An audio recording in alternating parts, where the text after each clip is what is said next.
Hello guys, magandang hapon po sa inyong lahat. Ngayon po ay June 25, 2025 at ako po ay naroon ngayon sa may Sitio Sampalucan Road ng Barangay San Miguel, Santo Tomas City, Batangas, na kung saan po ako po ay nandyan po sa M3 Golf Driving Range. So yan po, makikita po ngayon ang M3 Golf Driving Range. Yan po ay matatagpuan po dito sa may Sitio Sampalucan, dito po sa Barangay San Miguel ng Santo Tomas City, Batangas. At ito po yung pinaka golf driving range. Yan po yung malapad pong yan. Ayan. At makikita po ninyo meron po mga number doon. May mga number po yan. Meron pong number 50, meron pong number 100, meron 30, may 70, may 100, may 50. So at makikita po ninyo na marami pong bola ng golf dito. So ito po yung unang hakbang o first step na pag ikaw po ay gusto po ninyong pasukin ang larangan po ng pag-golf. Kagaya po ng ginagawa po ng ating kapatid. Ayan. Layo.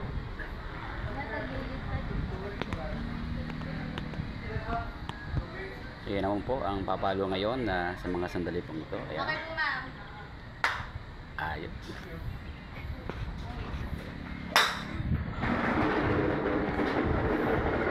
So kapag nakuha mo na yung tamang palo sa bola ay kapag ito iyong pinalo ay tsak na lipad ang bola. Kagaya po na inyong makikita ngayon. Ayan. Ready? Ayun. Lipad. Once again.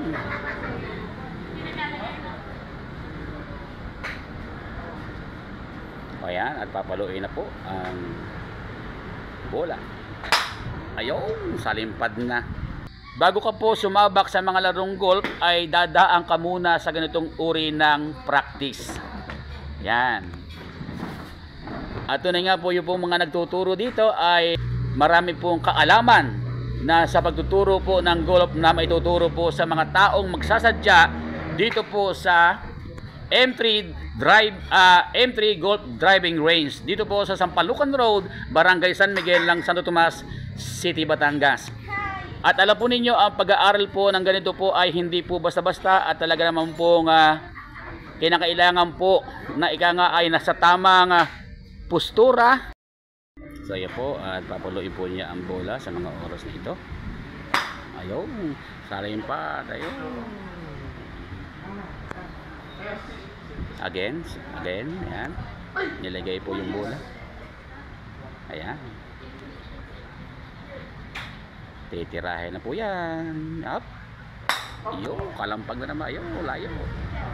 Nasa tamang tayo. Para ika nga ay masabi mo na ika nga tatamaan mo ng tumbok yung golf, yung bola na yung titirahin. Yan. So yan po, at nariyan po ang ating kapatid na wala pong sawa na siya po ay nagtuturo. Yan.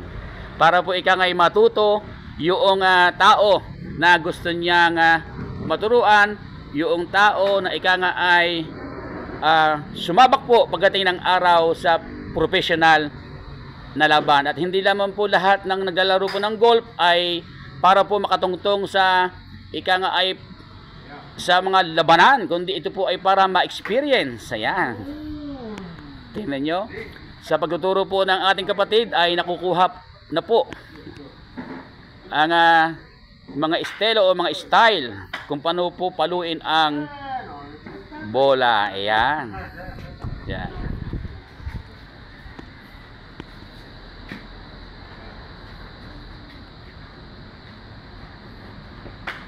Ayan. So sa mga oras po ito, meron po akong i-interviewin. Ayan po yung aking apat na i-interviewin ngayong araw na ito dito po sa M3 Golf Driving Range na matatagpuan po dito po sa Sitio Sampalucan Road ng Barangay San Miguel ng Santo Tomas City, Batangas. At ito po ang ating sister. Ano pong pangalan niya? Giselle po. Taga saan ka po?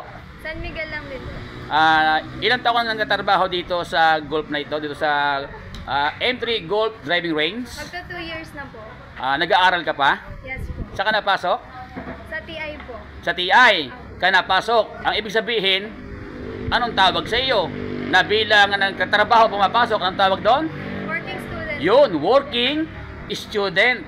At talagang sa panahon ngayon, para ikaw ay gusto mo na ikaw makatapos sa iyong pag-aaral, ay talagang papasukin mo itong ganitong uri ng ikaw ay pagtatrabaho. Nagtatrabaho ka habang ikaw ay nag-aaral.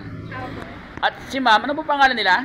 Lorraine po. Lorraine Manalo. Manalo. Oh, lagi kang panalo, wala kang talo, lagi kang pasana, wala kang bagsak. Yan. So yan po si Lorraine Manalo. Sa mga oras na ito ay ilang taong ka na dito sa M3 Golf Driving Range na ito? Almost 2 years na din. Oh, 2 years na rin. Nag-aaral ka pa rin? Yes po. Saan? Sa BSC po. Sa BSU, yun. Nakita nyo, yung isa po sa TI, siya po naman ay sa BSU. No, nag-aaral. So, sa iyo pong pag-aaral, ano yung ika nga ay masasabi mo? Na ika nga, ano yung challenge mo doon sa mga taong, sa mga bata na ibig niyang makatapos, na ika nga wala silang financial, ay ibig nila makatapos. Anong hamon mo sa kanila? Na marami naman pong ways para makapagtapos tayo Yo. kagaya po namin. Nag-working student po kami para makatulong kahit paano financially. And Yan. isa po yun sa dahilan kung ba't din po kami nag-work para makatulong din po kami financially sa ano namin, sa mga gastusin sa school. So yan po, at yan po, talaga na siya po bilang isang working student. Anong trabaho ng iyong mga magulang? Father ko po ay tricycle driver and si mama po is nagtitinda ng street foods. Ibig sabihin talagang kumakayod sila. Apo. Ilan kayo magkakapatid? Dalawa lang po. Dalawa. Ika nga'y kumakayod sila, kumakayod ka rin para ika nga ay makapagtapos ka ng iyong pag-aaral. Masaya ka ba sa iyong ginagawang ito bilang isang nagtatrabaho dito sa M3 Golf Driving Range? Yes naman po, kasi malaking tulong po siya sa amin. Iyo. So ayan po ang ating pong mga dalawang mga kapatid na in-interview ngayong hapon na sa kabila po na kanilang pag-aaral dito po sa BSU, yung isa po sa TI ay nagagawa po nila ika ngayon tawag sa working student na sila po ay nagtatrabaho at nag-aaral. So yan po at maraming salamat sa inyong dalawa mga binibini. Thank you. So yan po, doon po sa mga nagnanais po na maka-experience, makaranas po at makapaglaro po ng golf, di nila po kayo magsadya sa M3 Golf Driving Range dito po sa Sitio Sampalucan, Barangay San Miguel ng Santo Tomas City, Batangas. At magandang hapon sa inyong lahat. Ito po ang inyong kaibigan, kabayan, kabalikatan, Kuya Edgar Makata ng Santo Tomas City, Batangas. Please follow, like, and share my vlog. Thank you for watching.